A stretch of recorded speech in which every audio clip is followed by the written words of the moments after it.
I want to play this clip I was telling you about, but just so you know how they are dramatically trying to continue to get this social control and this power grab. More importantly, I would say voting block. They're trying to solidify their voting block. This would be the liberals. Listen, this was a robocall that was made in Chicago. For families that are in the Chicago school system. Listen to this. Attention CPS parents. Currently, there are 68,000 children in the Chicago public schools that are not enrolled in free or low-cost health insurance and SNAP, also known as FoodStamps. Your child may be one of them. To find out more about your eligibility, call the Children and Family Benefits Unit at 773-553-KIDS. So just in case you didn't get that, because it was a little hard to hear, but it was a robocall, and it was tough getting the audio for it. But it says basically, attention, Chicago parents, Chicago area school district parents primarily is what it's saying. Currently, there are 68,000 children in Chicago public schools that are not enrolled in free or low-cost health insurance and SNAP, also known as food stamps. Your child may be one of them. To find out more about your eligibility, call for your children and family benefits, and then it gives the phone number. It is an advertisement from the Obama administration. It's not by the Obama administration. I'm not saying they did it. Obviously, they condone it, and this is something that is going to happen throughout the country. So this is only 68,000 children.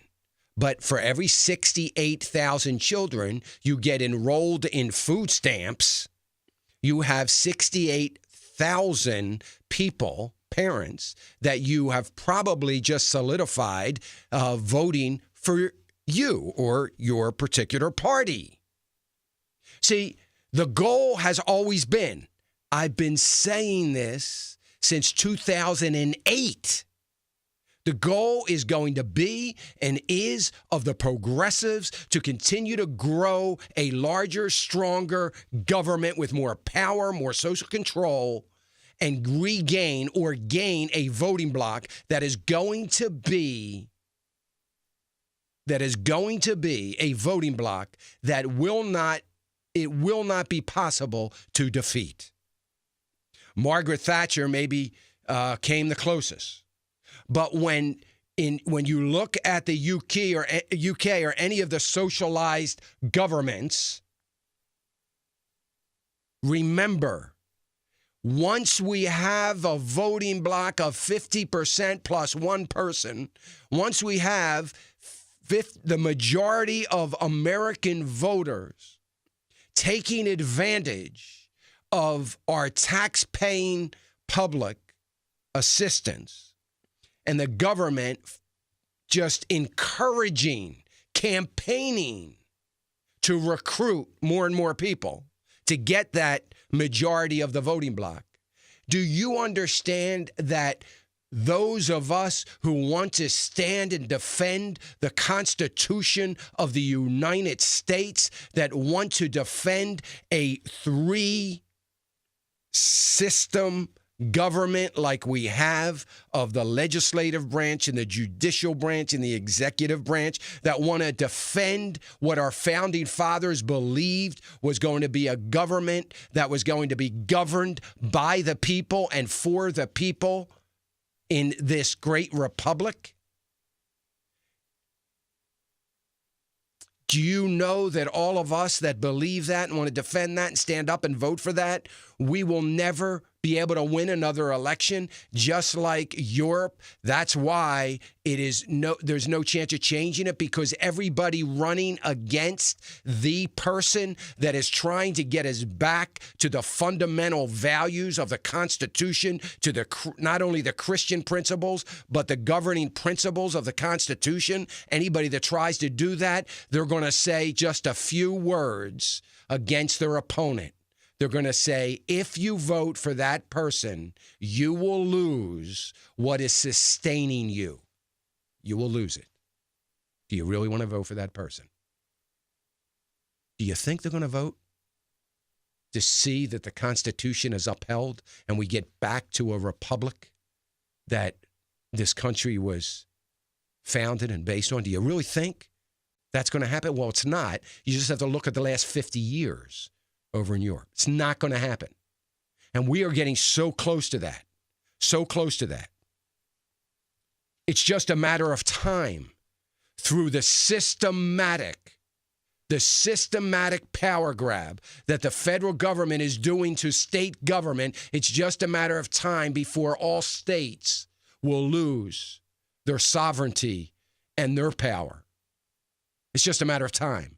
Why? Because what's going to be the most important thing to states is the money that they have coming in so that the politicians of that state can continue their own spending spree as the federal government is doing the same. It's just a matter of time. Do you see where all of this is going? You know, there's a few organizations out there, American Family Association, Family Research Council, a couple others, that have the ability to stop this. But everything American Family Association does is dependent upon God's people stepping up to the plate. Think about that. Everything that they do, I believe that American Family Association, I believe that some of these other great organizations can stop this. But they can't stop it without God's people stepping up to the plate. And it pains me to know exactly what we need to do to fix the problem and know that that fix is going to be dependent upon the American people, God's people, fighting and standing up for what is right. Because I have just a little bit more confidence in, not in the will of the American people to do it, but the American people actually doing it, because we haven't done it yet. But man, we better start, because this is just getting uglier and uglier, and it is going to reach a point of no return.